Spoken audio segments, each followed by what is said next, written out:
You know what? We can start with the quote without them because it's not really related to the rest of our lesson.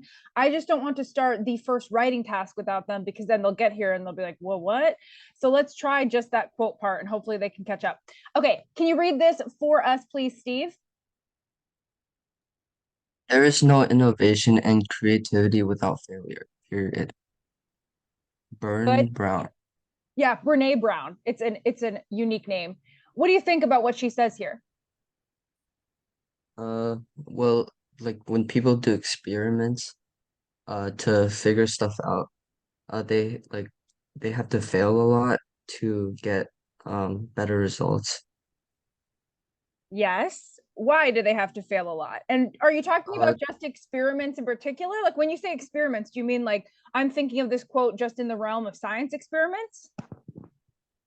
well, it includes science experiments and other stuff too, Yeah. but like learning.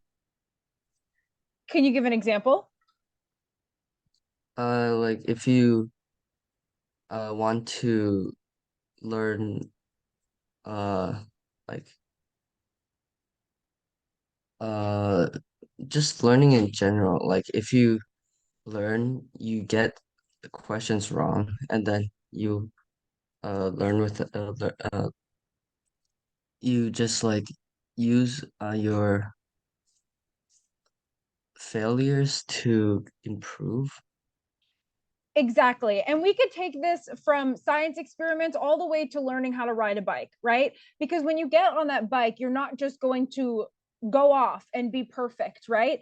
Every single thing we do, we have to have some failure. Probably even the first time you brushed your own teeth, you probably spilled the toothpaste or something like that, squeezed too much out onto your brush. It's everything. But we tend to really demonize failure and think of it as this huge problem instead of just a necessary part of success and a necessary part of learning. You have to have failure in everything. When we walk, sometimes we trip, sometimes we might even fall down. Is walking a failure then? No, right? Because there's mistakes in everything. Sometimes you're going to forget something. Sometimes someone isn't going to send you the link, whoever's supposed to send you the link. Maybe they don't send it early enough to come to class. Things like that, right?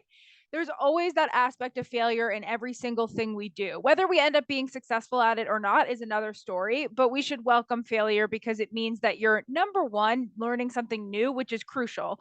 If we just stopped learning new things, what would we become, right? We would just be like these blobs who aren't evolving and are probably regressing because it's not keeping your brain sharp and things like that. It's not flexing those muscles of learning, which is in itself a skill. Learning is a skill. So we need that failure for progress for us as individuals, but also as a whole in society. Let's read about Brene Brown. Hi, Annie. Hi, Alan. Can you put a number one if you are good and reading today? Alex, are you reading today? Alan, can you read this page, please? Cassandra Brene Brown, Sorry. born November 18, 1965, is American professor, author, and podcast host. Brown is known for her work on shame, vulnerability, and leadership, and for her widely viewed TEDx talk in 2010. She has written six number one New York Times bestselling books and hosted two podcasts on Spotify. She appears on the 2019 documentary Brene Brene Brown. Wait, I can't see. Is that an L or I? The What is stopping you from seeing it, Alan? the cursor. Mine? Mine's not on there. Oh, It's your own cursor. Mine's over in the chat box. I think it's like your screen is glitched on my computer. Okay, is it glitching for anybody else? Help Alan out. Does it look clear to you? Is there a cursor on it or is it? It shows a cursor on mine too. Okay, that's probably a lag. All right. It's the call to courage. Is that it? Is it just a cursor, Alan? Everything else looks clear? Yeah. Okay, thank you. The Call to Courage on Netflix. In 2022, HBO Max released a documentary series based on her book, Atlas of the Heart. Brown holds the Huffington Foundation's Brené Brown and Endel Chair at the University of Houston's Graduate College of Social Work and is visiting professor in management at the McCombs School of Business at the University of Texas at Austin. Excellent. Alan, can you pronounce this word again? This is endowed. Endowed. Do you have an idea of what that means? Not really. That's okay. This is a unique context for it because it has a different definition than how we would use the word. Does anyone want to take a guess what they mean by this? To endow something is to give someone something, but in this context, she was given the endowed chair, but it's a very specific phrase. So in academia. And thank you for answering the questions about the screen. When you say you can't see, I'm never asking you about it because I'm arguing with you about the screen. It's because I want to see if I can fix it on my end, or if it's on your end, or if it's frozen like it just was because I had moved my cursor a while ago and for some reason it just stayed stuck there, I guess. So that helps me when you answer and you let me know what you can see on your end. So this is the highest academic award that the university can bestow on a faculty member. So it's just a great honor. It shows and acknowledges how important you are to that school and academia in general. I noticed that, Alan, you weren't familiar with this word, which is a TED Talk. Has anyone watched a TED Talk before? Have you heard of a TED Talk before? I think I have. Yeah, they're pretty famous. I think they're a little bit less. I think there's much more competition of things to watch on YouTube these days where they're kind of losing a little bit of popularity. But if you look up her TED Talks, there's still like 20 million views, which is a ton, of course. TED Talks are really great. They're educational, but they're really powerful. That's only the best speakers who really have something important to say get to give a TED Talk. So if you ever have a subject that you're interested in, something that you can do to find a great talk on it is to put in that subject and put TED Talk in the search bar as well. So I watched some of hers last night and she works on vulnerability and leadership. So you could put in, if you're interested in leadership, you could put leadership TED Talk, because those are really going to give you examples of important information, but also people who really communicate their ideas very, very well, very effectively, very powerfully in a way that you would probably want to emulate. Good speaking and being clear, being confident, being careful with how you phrase things, being a good orator, these are all things that you could learn from watching TED Talks, which is a part of, you can be as smart as Einstein. But if you can't communicate well, that's not really going to get you very far. Of course, there's people who we think of as like, oh, they're a genius, they're kind of strange, they're kind of eccentric. For example, we probably don't want to hang out with Mark Zuckerberg. Does anyone want to hang out with Mark Zuckerberg at all? Here, and it's fine if you do, but we think of maybe Mark Zuckerberg as somebody who we wouldn't want to hang out with, and that is because of his communication style. Of course, he's still successful. Of course, he's still rich, all of that. So it's not the only thing, but public opinion is very important. What the people think of you is very important, and obviously how well liked you are, how listened to you are, and how respected your ideas are. A lot of the time, even though Mark Zuckerberg is very successful, sometimes he comes out with ideas that people enjoy poking fun at immediately just because they don't like him. And ideally, we would all want to be liked, right? That's just part of being a person. Being a charismatic speaker, when you tell stories even to your friends, you kind of want to be that friend who like, oh yeah, he always has like the best stories. I could listen to her talk all day. Things like that, right? And that's because people speak really clearly and confidently. And they also have probably what goes along with that are things like knowing a lot of phrases, knowing a lot of vocabulary so that the way you speak is actually interesting. And you can always find just the right phrase or the right word to use. Everybody wants to be that person, right? Okay. So let's move on from this. Are there any questions about the quote or this page? Okay. We're going to read a New York Times article. We're going to do 2 writing exercises with this article. Please pay attention to it. It is not long. Please pay attention when the reader is reading. You're going to need what's in the article and pay attention in particular to the So this writing is about accomplishments, and there is a guest writer in this New York Times article that writes about an accomplishment of his. I want you to pay particular attention to that part and what you think about the way that memory of that accomplishment is written, and we'll discuss. So can you read this page for us, please, Maddox?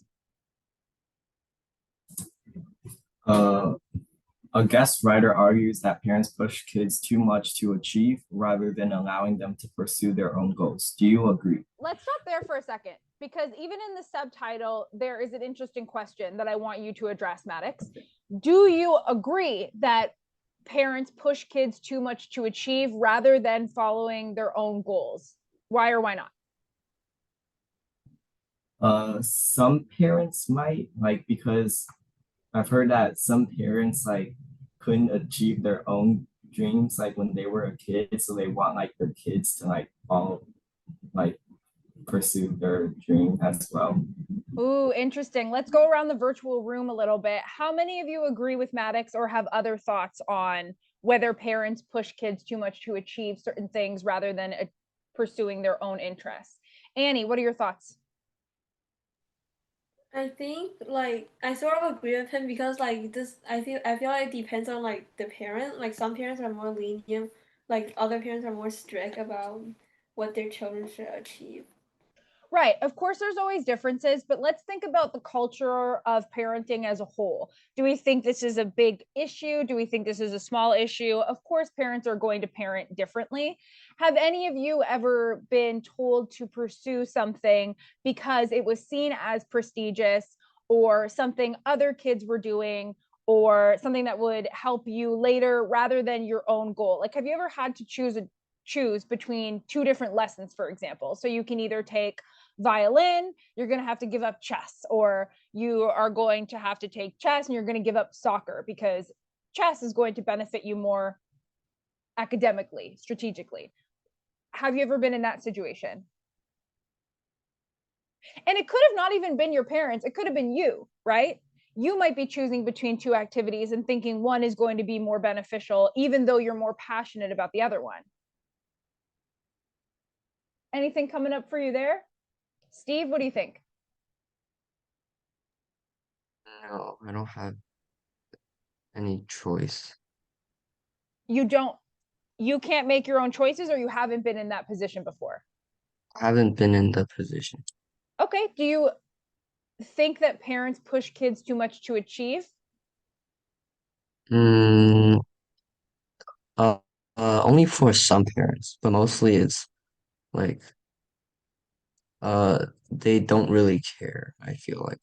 That's good. I think that there are still a lot of cases of this, but I think we do live in a more accepting society of not everybody has to be a doctor, not everybody has to be a lawyer, and things like that. There are much more of a variety of things that people see as successful and other ways to get there that are not just their traditional steps.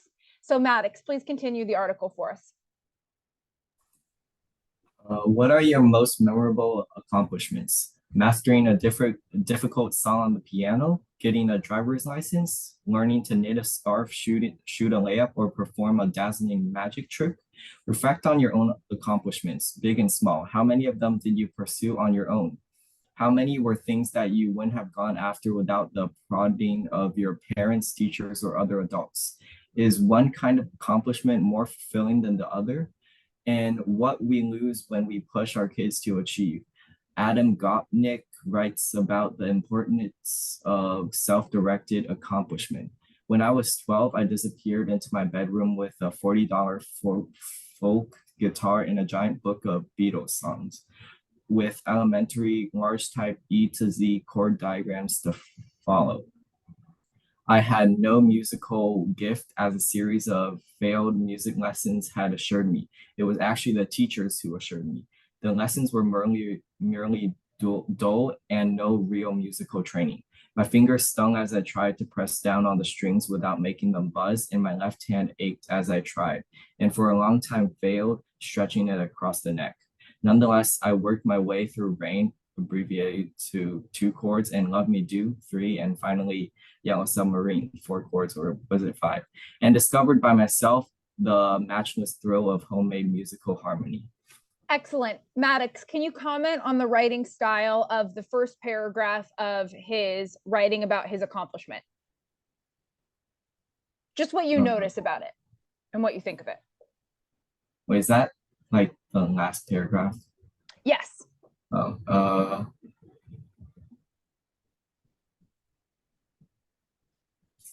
I think he was really specific about like the problems he faced and like the process of how like he like just worked his way to solve them. Or Right.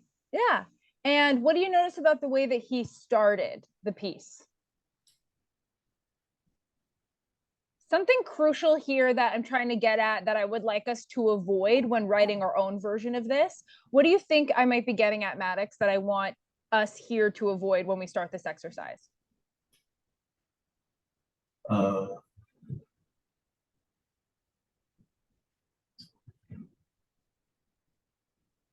Not too sure.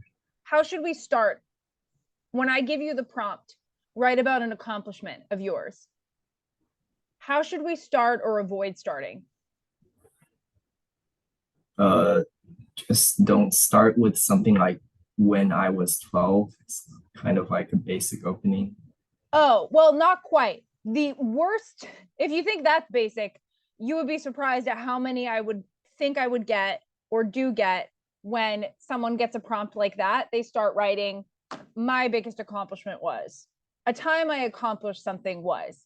That is really what I want you to avoid. I don't mind starting with when I was 12. This is actually to show you that this is a okay way to start. Maybe you don't think it's the best or most creative way, that's fine.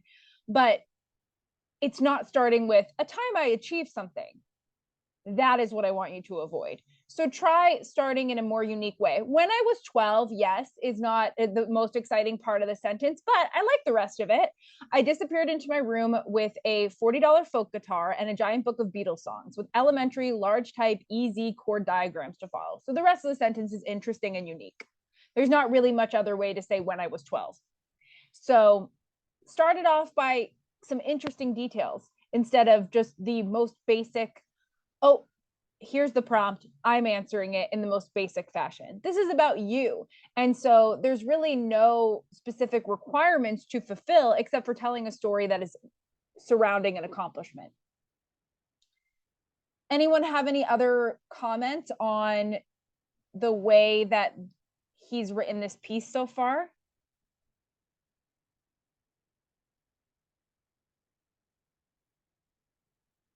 Does anyone like it, dislike it? And the writers that we have on here, they're not free from criticism. So don't worry if there's something you don't like, you could always feel free to say that too. We're not talking about perfect, the best writers of all time. So I like that it continues with telling us more specific details. My fingers stung as I tried to press down on the strings without making them buzz, and my left hand ached as I tried and for a long time failed, stretching it across the neck. It appeals to our visual senses, right? We can see a kid, a 12-year-old boy, struggling to play the guitar. Like I can picture this very easily. I don't just want to be told what happened to you. I want to be able to see it. That's what good writing is. Anybody could write, you know, when I was 12, I learned to play the guitar. That's not what we're looking for. Continuing here, let's split this into two. So I'm just going to put a red S for stop, and that's going to go, okay, that's going to go here.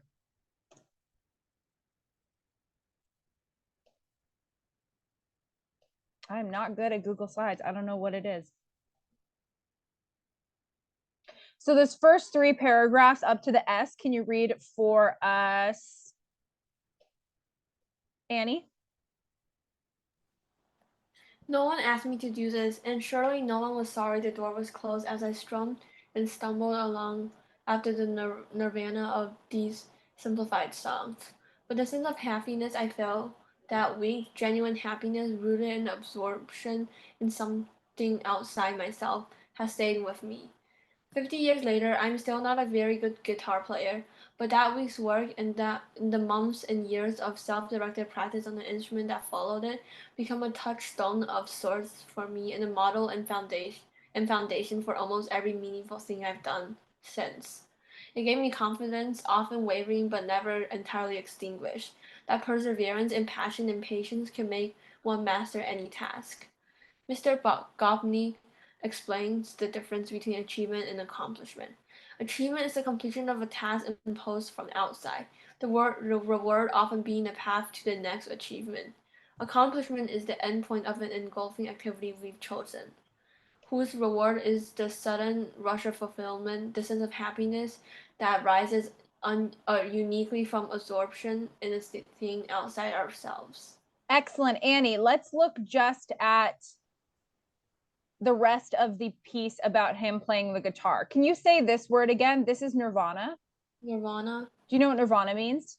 No. It's a state of perfect happiness. So he was really happy. He was like very calm, very in heaven, essentially, when playing these simplified songs. What do you think about this piece now that it's done overall, telling us about him learning to play the guitar on his own?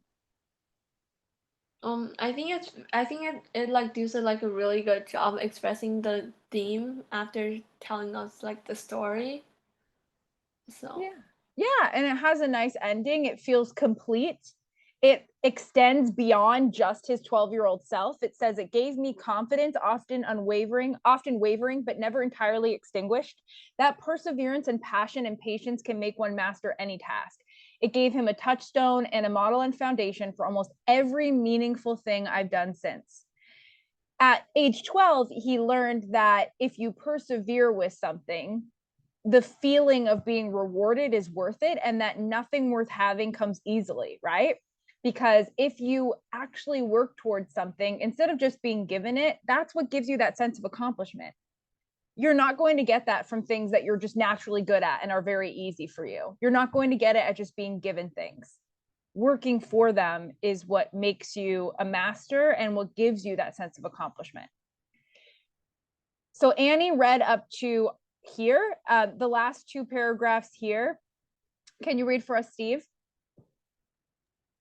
Our social world often conspires to denigrate accomplishment in favor of the rote work of achievement. All our observation tells us that young people, particularly, are perpetually being pushed towards the next test or the best grammar school, high school, or college they can get into. We invent achievement tests designed to be completely immune to coaching, and therefore we have ever more expensive coaches to break the code of the non-coachable achievement test. Uh, those who can't afford such luxuries are simply left out. We drive these young people toward achievement, tasks that lead only to other tasks, into something resembling not so much a rat race as a rat maze, with another hit of sugar water awaiting around the bend, but the path to the center, or the point of it all, never made plain. The essay concludes, the pursuit of accomplishment, what I call the real work, never ends and always surprises. I learned in that chord building week so long ago that if you simply lifted one finger from the C chord, you got the most tender and poignant harmony. I didn't know then that it was a major seventh chord, favorite of the bossa nova masters. But I later learned that Paul McCartney, like me, didn't know that's what it was either when he first made the shape and referred to it simply as the pretty chord. From the most gifted to the least, we are brothers and sisters in the pursuit of accomplishment and our stubborn self-propelled decoding of its mysteries. That's our real human achievement.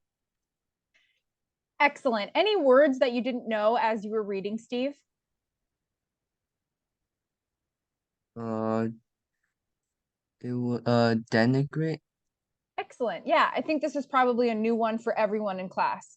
When you look at the context of that sentence and it says, our social world often conspires to denigrate accomplishment in favor of the rote work of achievement. What do you think would fill in the blank with a word that you know where denigrate is?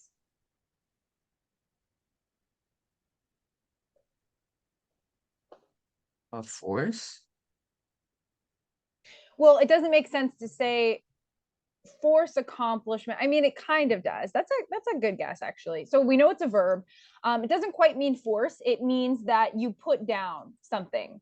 So put down accomplishments in favor of the rote work of achievement. We see this sometimes, right? Someone might say, someone's passionate about something. Let's say they do really well on their art project, okay? But then, well, yeah, you did really well in art this year, but like, look at your C in math, right? No, a C in math is not good, but it shouldn't be used to minimize another accomplishment, right? What about rote, Steve? Do you know rote? No. What type of word is it?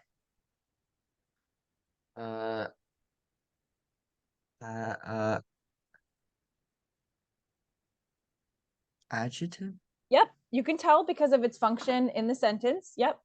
So this is rote, meaning typical, unexciting, mechanical.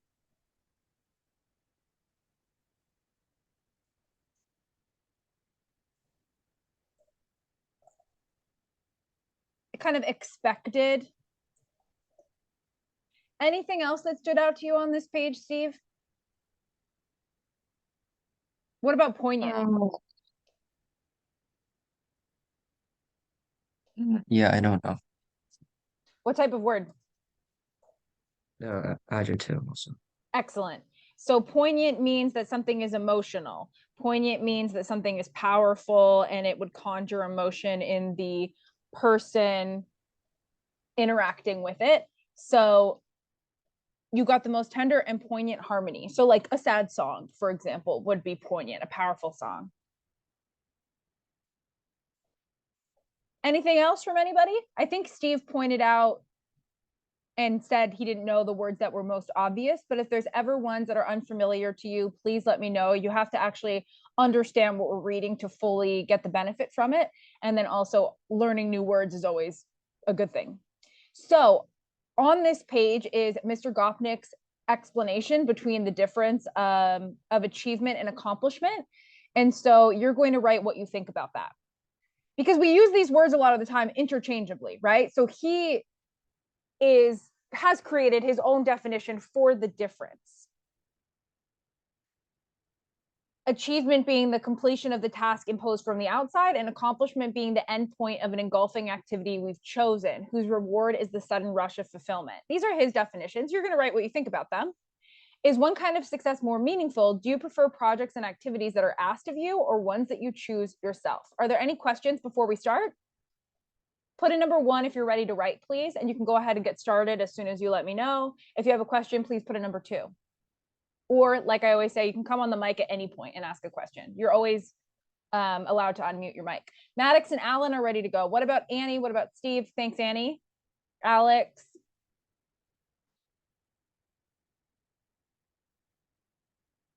Okay, so let's go ahead and start. Send those when you are done. I'm assuming it's going to take you approximately 10, 12 minutes. Try to stay within there.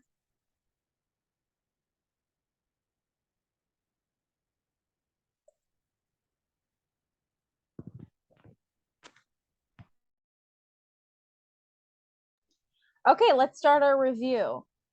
So let's look at Alan's first. Oh, I even forgot this was our more straightforward question. This is a really straightforward question. I was referring to the creativity involved in our next question. This is a really straightforward question. It certainly shouldn't take this long. It's just concerning. I know that some of you are tricky though. I think some of you are just holding on to the writing so you have more time to not do anything. I appreciate Mr. Gopnik's distinction between achievement and accomplishment. To me, both kinds of success are significant. Achievement is when others acknowledge your success, like doing well at work or in school, while accomplishment is the personal satisfaction you feel because of your own action. I love that sentence. I love that sentence. I think that says what his idea is in a different way, and it just shows that you really get it, and also you agree, which I agree as well. I think if we're going to put a different definition for those words and not use them synonymously, that this is what I would think they mean as well. I often enjoy pursuing activities I choose because they match my interests, but I also understand the importance of completing tasks assigned by others to be responsible and organized. It's about finding the right balance that works for me. Good. This is short and sweet, Alan, which is curious why it took you so long to write. If it really did take you, and I'm only saying this not because it's insulting, but because I think that people are holding on to their writings, that if it actually took you that long to write this paragraph, I would be a little bit concerned. I don't really know what to like write from the beginning. I don't really know how to start there. Okay. So for this, something that would have strengthened this response would have been including examples. Include examples. So when you say, I appreciate and understand the importance of completing tasks assigned by others, it's about finding the right balance that works for me. Just a sentence that gave us like your week would have strengthened this and made it the total package. So for example, had you said, I often enjoy pursuing activities. I understand the importance of completing tasks. You could say something like, for example, and tell us what your week looks like. So for example, every week I have to do these activities that my parents encourage, but I also have time to do these hobbies that I chose. So a sentence like that would have made this, in my view, a complete writing. Because without that, it's a question about yourself. It lacks personality and substance without examples, just like every other writing does. So for example, if you were writing, oh, renewable sources of energy are better than non-renewable, and then you didn't expand on what's renewable versus non-renewable, that would be empty of anything, right? Every type of writing, whether it's about you or something else, needs examples, because that's what actually gives it life. That's what gives it any meaning. Otherwise, it's just going to be a very generic answer. Illuminate the topic using examples. So again, just one sentence would have achieved that, Alan, about the things that you are currently doing or have done in the past that you view as accomplishments. So include examples of what you have done that have been achievements versus accomplishments. Again, this is what gives your writing actual like life and interest to it. If you could write a sentence achieving that now, Alan, that would be great. One or two sentences. The difference between the two words is something I've never thought about, but it fits the meaning very well. Achievement is a type of success defined by a broader group. Many people have similar overall goals that are what society commonly define as success, such as going to a prestigious school, finding a high-paying and well-respected job, and more. The feeling of satisfaction derived from achievement is often from the support and approval of outer sources. So with support and approval, you would use of for both of those. So the support of my mom and dad, the approval of my mom and dad. You could use just in this sentence as it works, but you could say approval from, but of works better because it fits both. Accomplishment is the delight that comes from an activity of one's own choice. Fulfillment comes from your own heart and doesn't need an outer source. Good. I don't think you should use own that often, and exact same feedback that I gave to Alan. I think that one of the issues is focusing too much on answering the question and answering it hard, like answering the question and rewording it instead of focusing on what you can actually add to the discussion, which would be not giving so much thought to his definitions, but what can you add from your own life that illuminates that these definitions are correct? How can you use that or prove that, show you agree with it, actually using something new instead of just rewording his definitions or giving general examples? I agree with these definitions because I've seen it in my own life. Here's something about me. Here's when these definitions were proven true in real life for me. Does that make sense? So I think the issue with why we're taking so long or why we're writing kind of similar or generic answers is because we're approaching it with just I answered question, instead of I'm a writer, I'm a storyteller, or I'm going to actually put a unique spin on this question, or I'm going to give an example, illustrate this. We just think, I am a student, I'm going to answer the question. Alan and Maddox, same feedback there. And before I gave you that prompt, I did think in my head, should I tell them specifically to use examples? And the reason I don't is because I really want you to already know that. And I know that you don't, and it's clear today that you don't, but hopefully after today you will. That is pretty much a broken record when it comes to teachers, right? We always talk about examples. And so hopefully you won't have to get told that. That's part of checking where you're at and thinking not just how do you answer the question, but what can you also contribute to the conversation? Anybody could answer that question, right? Anybody could reword his definitions, but not everybody could give your unique example or talk about your life. So that's really what the question is looking for. Does that make sense, everyone? Put a 1 or let me know what you think about that. And that's more of what your teachers are looking for too. Don't just think about straightforwardly answering the question, because everybody will and can do that. I agree with Mr. Gopnik's distinction between achievement and accomplishment. Whenever I achieve a long-term goal that my parents set for me, I often receive another challenge. But what is the example? However, accomplishing a goal that I set for myself makes me feel satisfied. Okay, what is an example of a goal you set for yourself that made you feel satisfied? Achievement is a goal oftentimes only leads to the next goal, which accomplishment often results in feeling fulfillment. I believe accomplishments are more meaningful. Do you see how it's saying the same thing, Annie? It's saying the same thing over and over again. It's saying good things that I agree with, but it's saying them again. Where is the Annie in this writing? Where's the Maddox? Where's the Allen? You're all saying the same things, which is right because you're doing the same exercise. But why are all your answers interchangeable? They're good answers, but they're not unique or complete answers without the Allen in it, without the Maddox in it, without the Annie in it. Really good answers, but hopefully what this task taught us, which is the thing that I thought it was going to teach us anyway, so it's not a bad thing, is that we have to use examples and we have to show more of ourselves and our unique voices of what we can contribute to the conversation, or else our answers are interchangeable. And that's the last thing you want to be, is somebody who doesn't stand out as contributing anything to the conversation, or as being a unique writer or a skilled writer or having anything to say. You want to be the person who has something to say. So again, you say, I prefer activities that are meaningful to me, which you've already said here, essentially, Annie. What are the activities? Just even one example of an achievement and one example of a accomplishment. I do want to shout out Maddox because he did give examples in the achievement part, where he said achievement is defined by a broader group. Many people define achievement as, going to a prestigious school, finding a high-paying job, well-respected job. Those are great. Those are also good when they're general examples, also helpful. And then just the personal examples really would have made it perfect. So can we all agree there that we know that what our teachers are looking for are not just for us to all be robots shooting out the same answer to the question, right?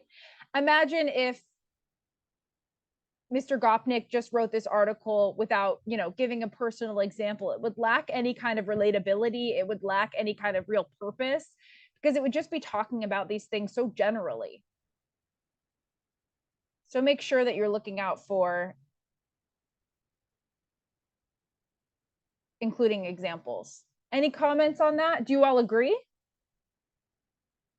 Do you think that there's writing sometimes where we don't include an example?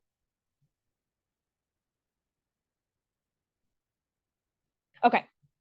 Good news is we obviously have more writing today, and you're going to write about one of your accomplishments and emulate Gopnik's writing style. Okay, hold on. So when I say emulate, first of all, what does that word mean? Emulate. What can you guess it might mean?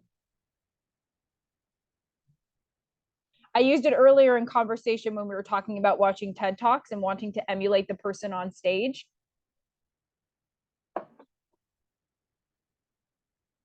Emulate means match, copy, not that you're taking something exactly the same, but that you are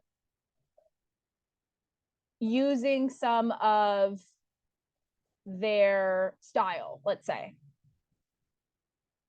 Not you're copying something like plagiarism, but you're trying to kind of write like them, which can you remember what some of his writing style involved? If we were going to emulate him in our own writing, we have to understand that first. So what would we be seeking to emulate? Answer in the chat, please. Everybody give me an answer about what you are going to emulate from his piece, please.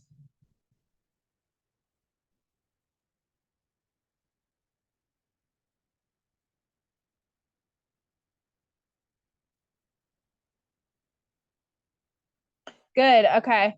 Yeah, personal experience, of course, you're writing about yourself. Accomplishment that is set by your own task. Give more personal examples from life. Good. Be descriptive. Remember, it's not just telling what happened, it's showing what happened, right?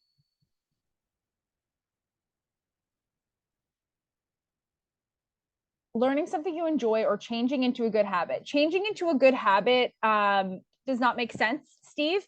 The wording that would be ideal here would be developing good habits. Yeah, very good, Maddox.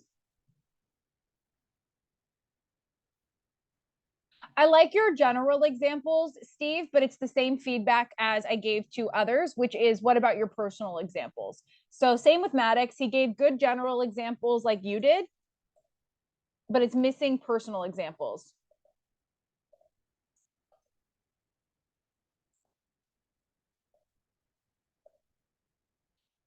Okay, so is everybody ready to get started here?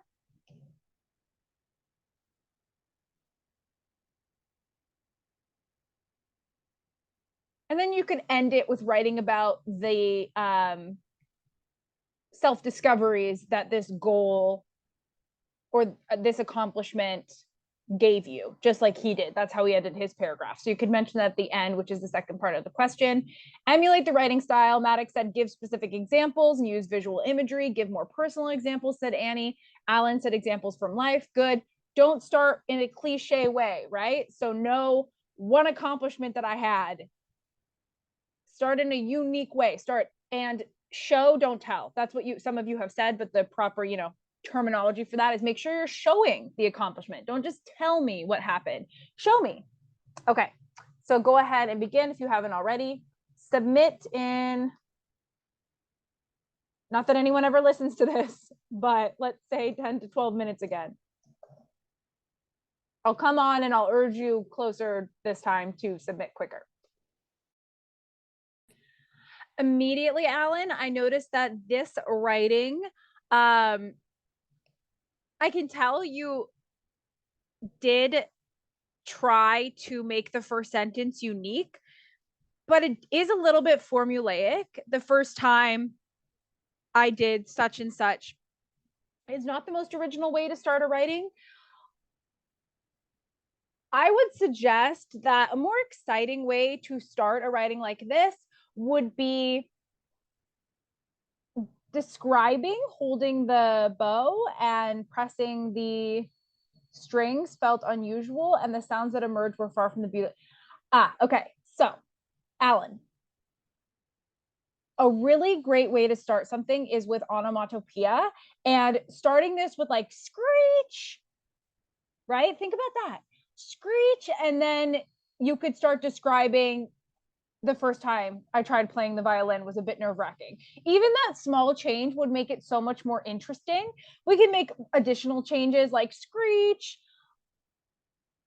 I was attempting to play the violin for the first time. And then the next sentence, which is holding and pressing the strings.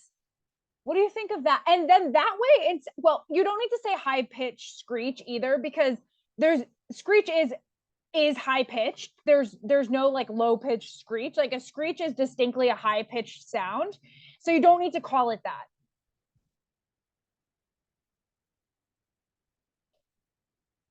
Let's make that change. Alan, can you come on mic and just tell me what you think about these changes as we're going for it? Okay. What do you think about the changes that I mentioned? The idea of starting with a sound word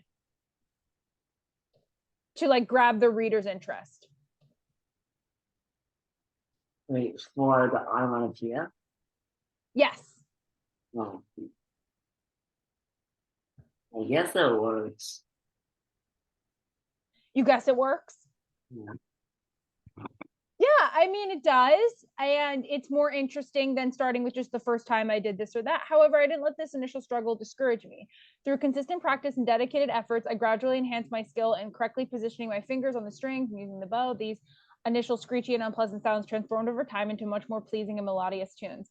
Good. I would have ended this with a lesson, ideally, Alan. Like, since that day or from then on, I always knew that I was never going to be good at something from the first moment.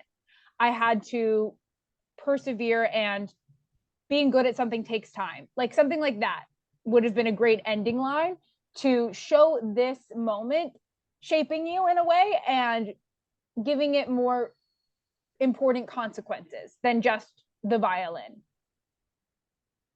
What are your thoughts? Sure. Okay. So dialogue is an interesting way to start a paragraph. Onomatopoeia is an interesting way to start a paragraph. Something shocking, something interesting. We want to be a little bit more unique where we can. And do you see how everyone is starting kind of similarly? Ever since I turned 11, I played golf tournaments almost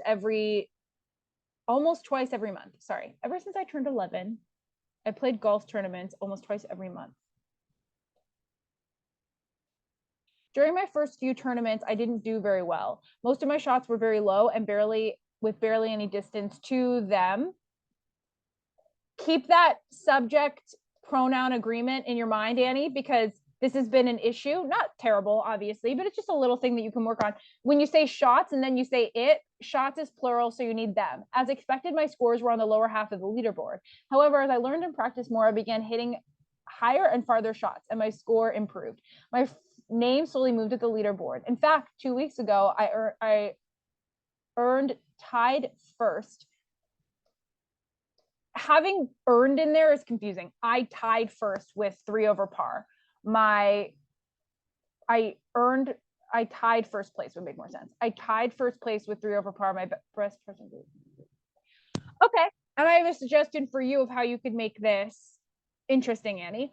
What I would have done is I would have started with the win.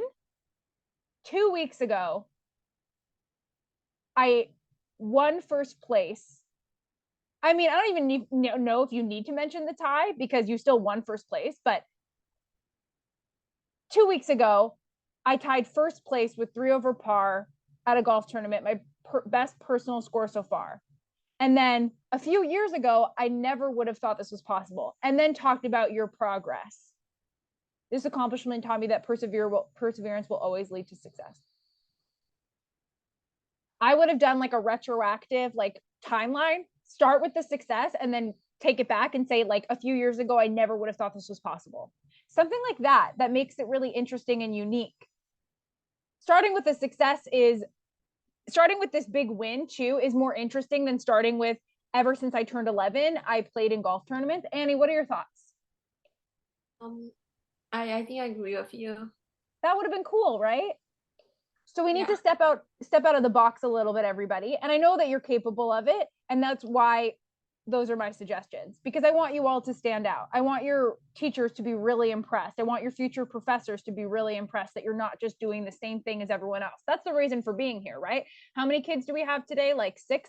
That's why we don't have all the other kids in here, right? Because you're going to be more advanced. You're going to be, for lack of a better word, better than your peers. That's the reason for taking another writing class, right? To just be better, not that everybody else isn't good, but hopefully we can be better, can be more advanced. Let's put it that way. When I was 8, I went to my friend's birthday party and he showed me how to play chess. I barely even knew what it was at the time, but I was also fascinated by the black and white pieces, each of them carved precisely into different shapes.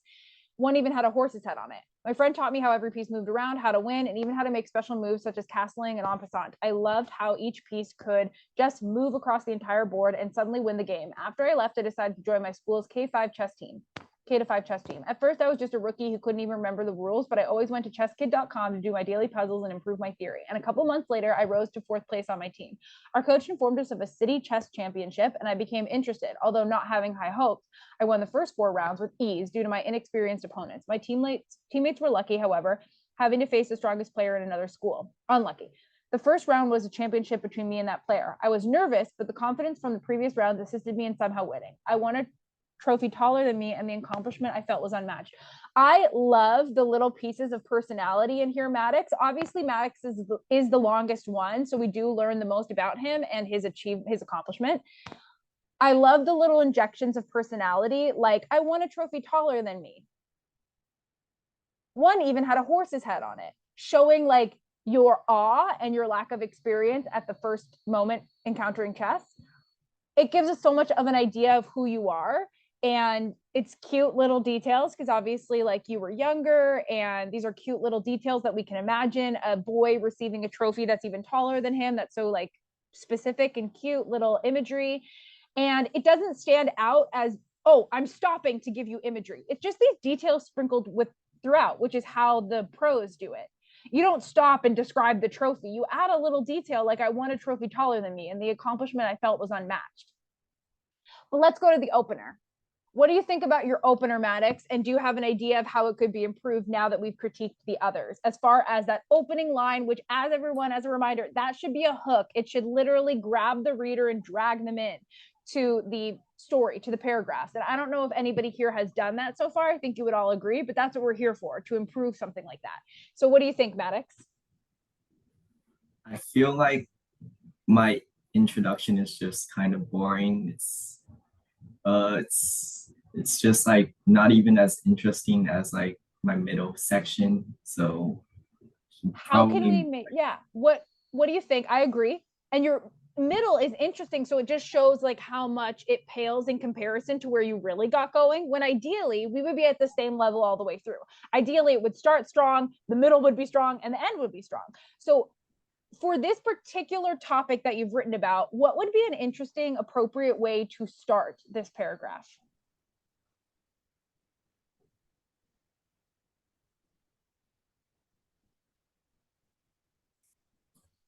Does anyone have a suggestion for Maddox as well? Feel free to put that in the chat if you think of a way that he could start this. Not a specific sentence, but with a certain technique. Anything coming to mind, Maddox? Not really. That's okay. Dialogue would be, for this topic, the best way. So you could make it up even. It could be similar to something you said. I know this is a true story, but what about starting with something like, what's this piece with the horse's head do? That could be something that you said to your friend. And then, you know, my friend was teaching me how to play chess. It's not necessary that we know that it's his birthday,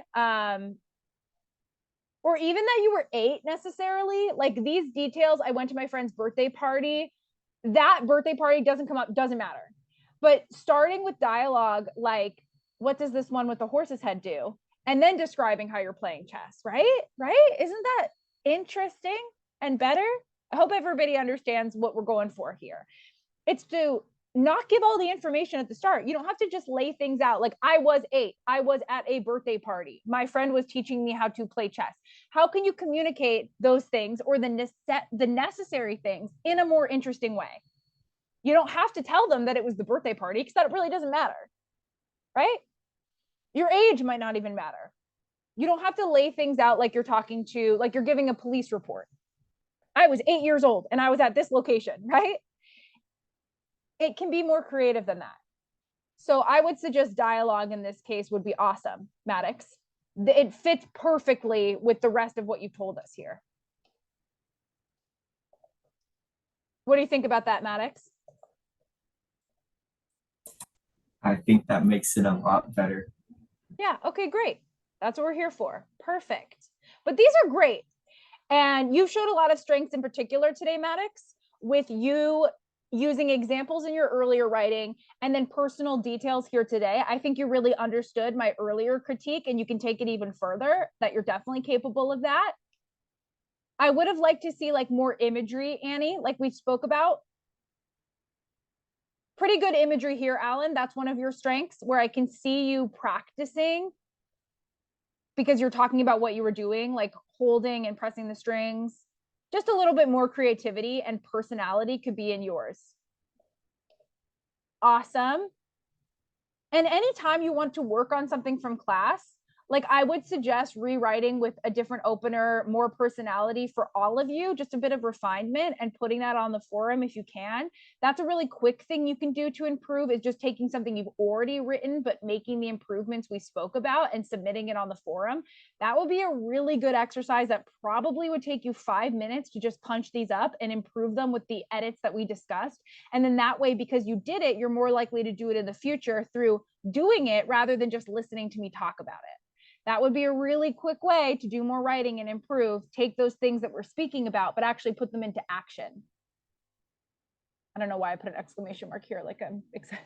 It is exciting, but Mr. Gopnik asserts that our society often conspires to denigrate accomplishment in favor of the rote work of achievement, driving young people into something resembling not so much as a rat race as a rat maze. Do you think our culture is fixated on achievement? How has that preoccupation affected you? Please submit on the forum. Here is our link. Steve, could you put that on the forum so that I can look at it there? I just don't want to be rushed with it right now. Yeah. Okay, perfect. Thanks, everybody. Grab this link. Once you have it, you are free to log out and enjoy the rest of your night and your week. Thanks, everyone. I think we did a lot. We learned a lot today. We know what to do going forward, and that's important. And the more we do it, the better we'll get. Just like we just talked about with our accomplishments. Perseverance is the road to success, right? Like Annie said. Okay, thanks, everyone. Once you have that, you can log out. Thank you. Bye. Thank you. Bye.